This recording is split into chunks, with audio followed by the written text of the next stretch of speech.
Hey,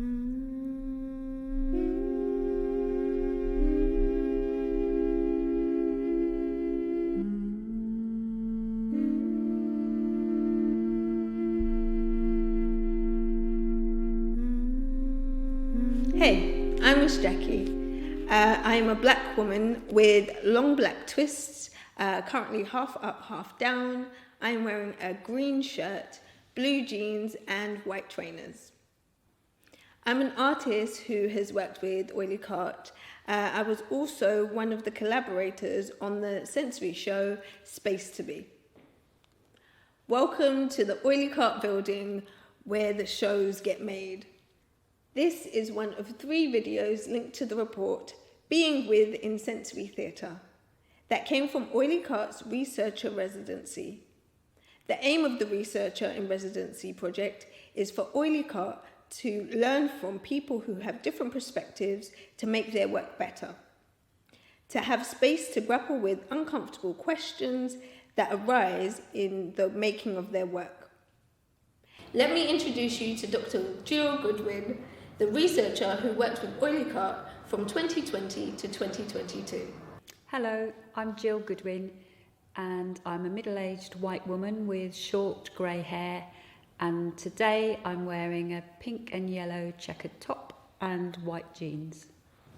And this is Ellie, Artistic Director of Ellie Cart. Hi, I'm Ellie. I'm a white woman in my late 30s. I've got shoulder-length brown hair, and today I'm wearing a cream dress with green stripes on it. In this video, we're going to focus on one of the themes from the report, agency and personhood. In this section of the report, you referred to a philosopher that you spoke to in one of your critical conversations. Why was philosophy relevant? Well, there are debates in the field of philosophy about the idea of moral status and in particular the notion of personhood. So for many philosophers who work on this area, the features that define personhood are self-awareness, self-determination and the capacity for reason. But if we apply these ideas of personhood to a child like Khaled, and just to explain, if you haven't read the report, Khaled is a fictional character that we created in order to give a specific example of the type of child we're thinking about for the researcher residency. If you apply these criteria to Khaled, he wouldn't be classed as a person at all, which is a deeply offensive idea for most of us. These philosophical debates, they're very academic and they often feel quite removed and irrelevant for most of us. But what we point out in the report is that some of these ideas do influence everyday attitudes. So they affect how children like Khaled are treated and viewed.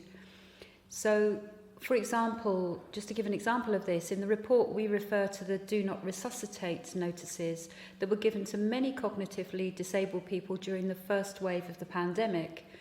Now, this is a clear recent example of how the right to life for a large group of people was questioned just because they have a different type of cognition. And that's really shocking. So this whole area is really quite difficult. It's upsetting at times to think about. But thankfully, we were able to also report that there are philosophers and researchers out there who are working to bring much greater respect to the lives of cognitively disabled people. And we mention a couple of those in the report. And one of your critical conversations was with Professor John Vorhaus, wasn't it? Yes, it was. And John's really interested in this idea of respect and moral status in relation to disability. And we had some really interesting discussions with John about the idea of what is shared experience in the light of cognitive difference, and about the value of simply being together, which we write about in the report. And what about the idea of agency and autonomy for these children? I know that in children's theatre it is often seen as best practice to give the audience choice and as much agency over what they experience as possible. But then for this audience, it can be impossible to understand an authentic choice in the moment, especially if you don't know the person. Yeah, one of the most juicy bits of the whole residency for me were the conversations around art and beauty in relation to the lived experience of lots of our audience members. Particularly as artistic director, it's really challenging to consider that experiencing beauty might be linked to a type of cognition, meaning that the craft and the care that we put into providing beautiful experiences for this audience might not actually be relevant in real terms. If you're someone making a sensory show for someone who has a type of cognition that is really different to your own, how do you really know what will affect them and what they will find beautiful? How can you judge? One of the things that we explore in the report is the idea of affect in relation to art. Now, affect is a word that's used to describe feelings or emotions before they're processed through language. And we know that art often works at this sensory embodied level where we might struggle to put into words our experience, the artistic experience.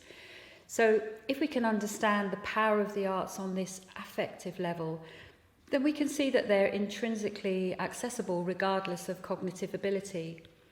And I think that many of us working in this field already understand that children like Khaled have rich emotional lives. It's just that they can't tell us about them. In the report, you reference the work of Dr. Mark Solms, who is a neuropsychologist, who's recently published some important work about consciousness. Can you tell us more about that? Mark's work's really exciting. What Mark Solms is saying in essence is that if a child wakes and sleeps, then they have consciousness. And if you have consciousness, then you have feeling. And feeling is the core of all of our being or beingness. So what Mark's been able to prove is that feeling originates in the brain stem, whereas what neuroscientists have thought for years is that feeling is processed and originated in the cerebral cortex, the outer cortex. So this discovery by Mark is hugely affirming in terms of how we understand our work with children like Khaled. And what's really exciting is that the science is evidencing what those of us working in this field have instinctively known for years. Yeah, the idea that non-linguistic people can have a full, effective life is really, really what underpins our commitment, Ellie Cart and all of ours, to making great creative work for this audience. I think sensory theatre can sometimes be seen by the wider cultural sector as a sort of diluted or reduced version of real theatre, but Ellie Cart really sees this as theatre that strips back to what is most deeply human and what's shared. I feel like we could speak about this forever, for hours. It's such interesting stuff, and what we've covered here is really just the tip of the iceberg.